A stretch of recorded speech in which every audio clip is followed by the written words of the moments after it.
I just showed you the entrance to all the way over here does actually connect to this area on the other side of the railing down here.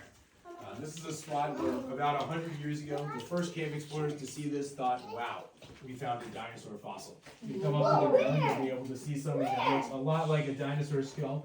This is what looks like a skull right here. We've got two eye sockets and a snout. See it? Right here. See the head?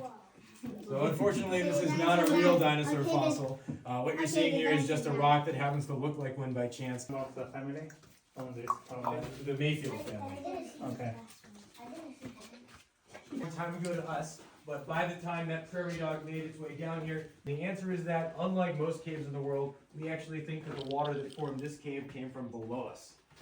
When the cave was still getting bigger, there were hundreds of feet of rock above the surface that have since eroded away, so we were deeper underground than we are now.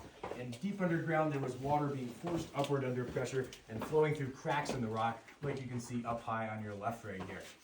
That water passed by some oil and gas deposits around 5,000 feet below the cave. It picked up a little sulfur there. The sulfur formed sulfuric acid and mixed itself on the walls.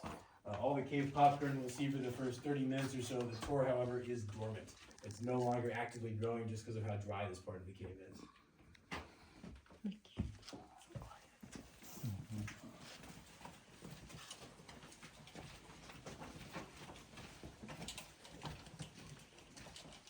Over here on your left, you guys are going to pass another passageway that, believe it or not, does connect to the beginning of the Wild Tour too.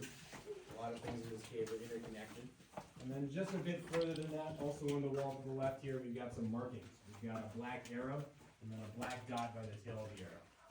Both of those were written using the soot from a caver's headlamp back in the day. The arrow tells us that the way we came from goes back to the entrance of the cave, and the dot tells us that the second passageway on our left here is a dead end. We like to say if you get lost in the cave, don't follow the dot. You could be the period at the end of your story.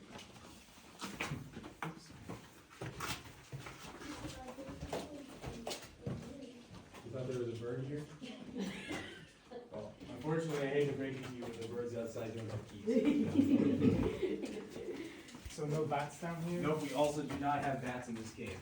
Even if you guys look up at the same deal with this hole directly above my head here, I've also been inside that